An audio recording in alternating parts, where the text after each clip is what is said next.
Guys, Red Editing Bit here, and we are back to do some more SCP readings. Today, we are on to SCP-52, Time Traveling Train. Okay. SCP-52. Object Class, Euclid. Special Containment Procedures.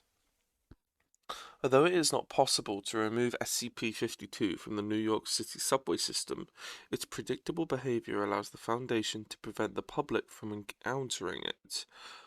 The 59th Street A, B, C, D station is to be closed to the public from 11 p.m. till 1 a.m. on Saturdays and Sundays under the pretext of track maintenance. During that time, the station is to be staffed with agents from Mobile Task Force Gamma 6. Agents have been ordered to prevent accidental public access to the station and capture anyone leaving SCP-52. Anyone who has been on SCP-52 must be transported to Site-21 for debriefing and processing. Members of the public who see SCP-52 may be released after the administration of Class B amnestics. Description: SCP-52 is a Type R4 New York City subway train. Official records indicate that the train was built in 1932 and decommissioned for scrap in 1975. Nevertheless, it continues to appear in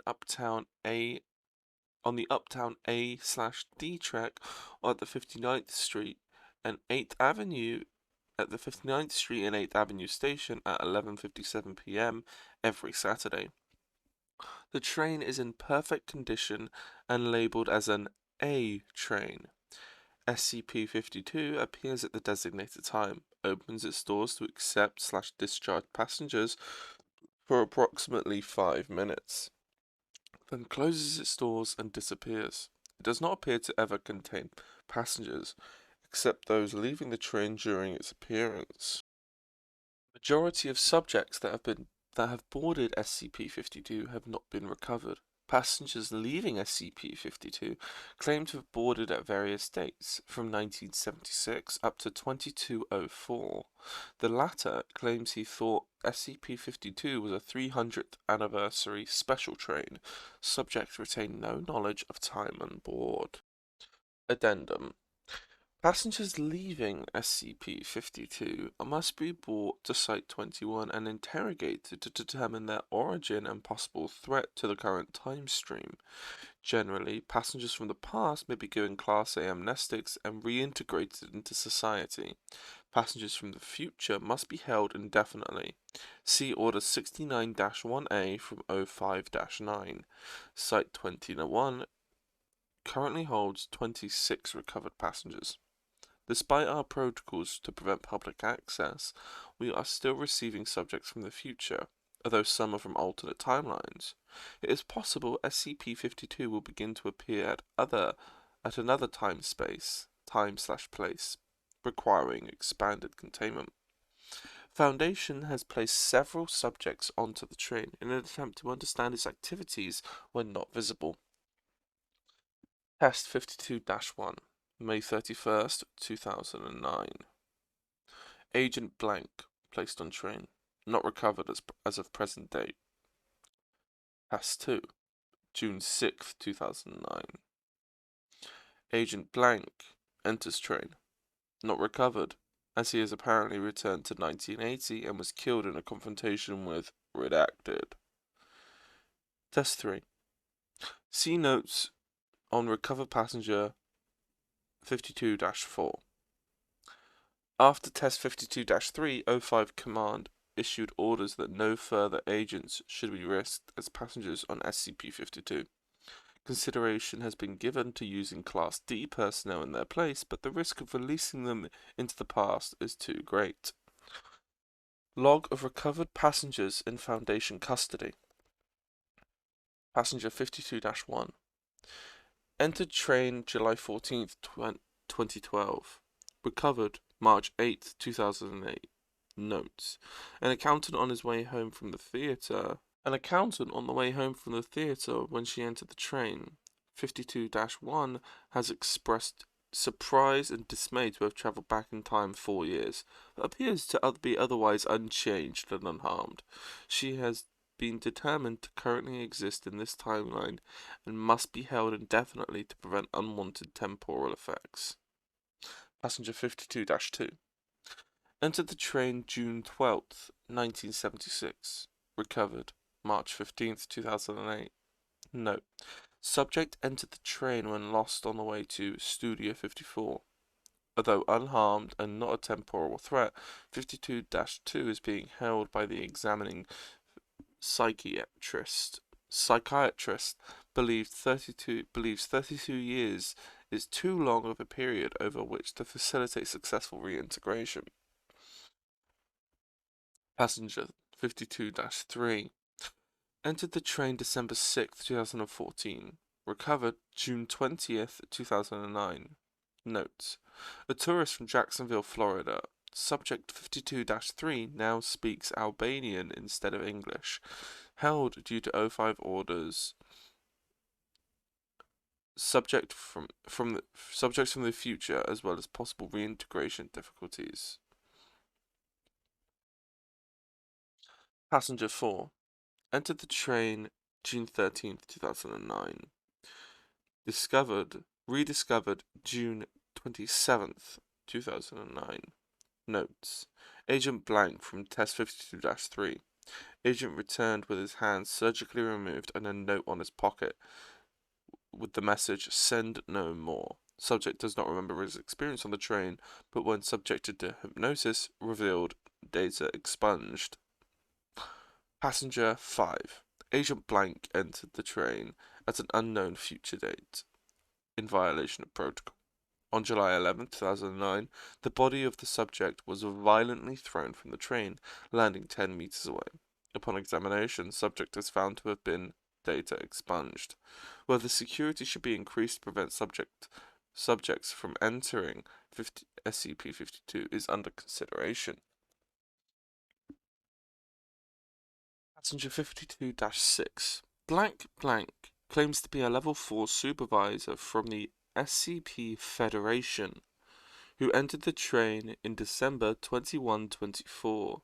Subject had been administered a Class A prime amnestic prior to boarding in a successful attempt to avoid the fate of passengers 4 and 5. Recovered date February 6, 2010. As he will never be released from Foundation custody, O5 Command has approved sharing otherwise classified information about other artifacts in our possession, in hopes of gaining new methods of containment and becoming aware of future security breaches. Agent Blank has been cooperative and claims that it is good we do not know how to open SCP-699. Subject turned visibly pale and refused to discuss this item further. To be a survivor of the Great Zombie Plague of 2092, caused by SCP-008, Containment Breach. That SCP blank can be killed by data expunged, with a data expunged, and SCP blank. Permission to try this has been denied by O5-blank. That he works for Dr. Jack Bright. So, that was SCP-52. A time-traveling train. Pretty good, isn't it? And now we are on to SCP-53, a young girl. Okay. SCP-53. Item. Object Class, Euclid. Special Containment Procedures. SCP-53 is to be contained in an area no less than 5 meters by 5 meters, 16 feet by 16 feet, and given adequate room to move. Toys, books, games, and other recreational devices are to be amply provided and rotated every 3 months. Proper bedding, bathroom, and medical facilities are to be maintained at all times. Food should be provided 3 times a day, and 2 snacks are allowed if requested. No physical contact is to be made with SCP-53 without full atmosphere containment suits and eye shield. No eye contact is to be made with SCP-53 for any reason. Any object given to personnel by SCP-53 must be removed, but must be given to quarantine for examination. Only one member of personnel may be present in the room at any time and must be secured by a safety line of steel cable. All personnel must be removed from SCP-53's containment chamber within 10 minutes of entering. Any personnel who begin to act erratically, scream, or attempt to grab SCP-53 are to be removed and quarantined. Any personnel attempting to remove their suit are also to be removed and quarantined. No sharp objects or firearms are allowed in SCP-53's containment room. Description: SCP-53 appears to be a small 3-year-old girl. She is capable of basic speech and appears to be a slightly above average mental development. She has a generally pleasant personality and rarely seems upset, becoming agitated only in the presence of groups of people. Any and all humans over the age of 3 who make eye contact with, physically touch, or remain around SCP-53 longer than 10 minutes will rapidly become irrational, paranoid, and homicidal. Most, if not all, of these feelings will be directed at SCP-53, and afflicted subjects will attempt to kill SCP-53 after first killing or driving off all humans visible to them. Those attempting to kill SCP-53 will suffer massive heart attacks or seizures and die seconds after doing any physical damage to SCP-53. SCP-53 will regenerate almost immediately from any wound, regardless of severity. SCP-53 appears to be wholly ignorant of this effect, and ignores any and all subjects affected. When questioned about the effect, SCP-53 is incapable of response. Short, sweet, to the point. A baby that makes you want to kill the baby, but doesn't know about it, and for some reason, won't tell you why. That's pretty cool. Right. Now, SCP-54. Water Nymph. Wait, let me just check. Is that Water Nymph? SCP-50. Water Nymph. Okay. Object Class. Safe. Special Containment Procedures. Subject is to be held in a watertight isolation room outfitted with specialized climate control equipment. An ornate fountain filled with water stands in the center of the enclosure. Maintenance personnel are requested to wear NBC suits while inside the containment area and must spend 10 minutes in a special drying room after exiting. In the event of a breach, the surrounding area should be evacuated and the enclosure flushed with liquid nitrogen. The fountain's chemical levels and volume are to be monitored and maintained. Spring water from blank should be used as SCP-54 is highly sensitive to hydrological conditions. SCP-54 has developed a mistrust of humans during its containment. Thus, assignment of female personnel is recommended. Description: out of the water, the subject most often appears as a female humanoid with a mean volume of 90 liters comprised entirely of water. Other forms are possible, commonly geometric shapes. When it enters a body of water, it becomes indistinguishable from its surroundings.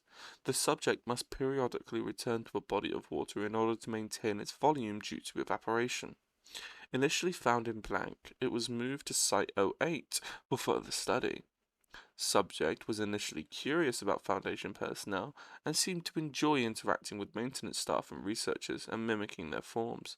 After a number of weeks, the creature apparently felt comfortable enough to remain out of the water during routine monitoring, although it retreated when attempts were made to study its composition. SCP-54 is apparently composed of normal water, with no detectable differences compared to ordinary spring water from the same source.